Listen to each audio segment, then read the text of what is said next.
Hi, I'm John White at JW's Financial Coaching.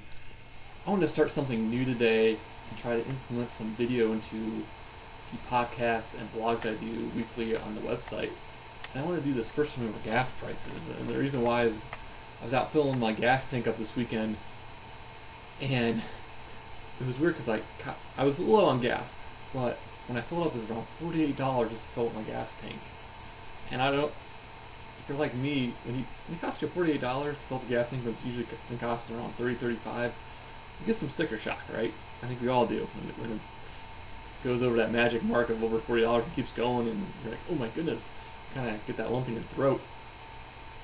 And depending on today, wherever you are in the country, gas is around $3.65 to give or take.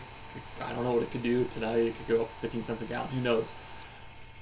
But we tend to get really emotional and make bad financial decisions and let gas blow up our budget when gas prices rise. And that shouldn't happen. I remember back when I got into personal finances and blogging and caring about budgets back in 2008. That's when gas was around $4 a gallon. If you remember that. And people were really freaking out, and there's a lot of hysteria, especially in the media. I remember every day on the news, there was always like a lead story. It was, what are gas prices doing? How much are they going to go up?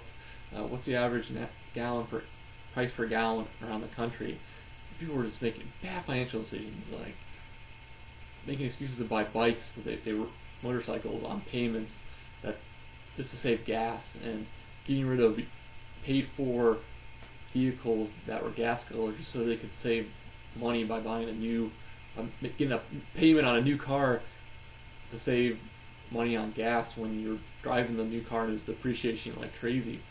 And it really wasn't a good bang for your buck. People were getting into trouble and allowing their budgets to be busted over gas prices, and you shouldn't let this happen. And I don't like it that gas prices are rising as much as you do, but you need to account for it in your budget every month. Yes, it's going to be uncomfortable, but it is doable. You're going to have to do some sacrifices, maybe. Perhaps you might eat out less, or you might do less shopping or less entertainment. You might even, if you're trying to get out of debt and using the debt snowball method, it might slow that down a little bit, unfortunately. But overall, gas prices are not that huge of a part of your budget. For example, let's say you spend $200 a month on gasoline before gas prices rose. Gas prices are up about 40%. That means you spend about $280 a month now on gas. That $80 should not really make or break you. Again, it might make some people uncomfortable.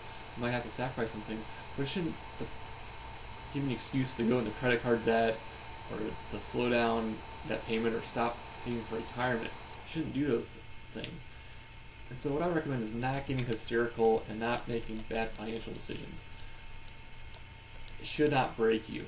Don't use it as an excuse to go into debt. Just plan for it better and don't buy into all the hype and hysteria. That's it for today. Check out my other vlogs and podcasts and blogs posted weekly at gwfinancialcoaching.wordpress. Thanks for checking us out today. I'm John White. See you again next time.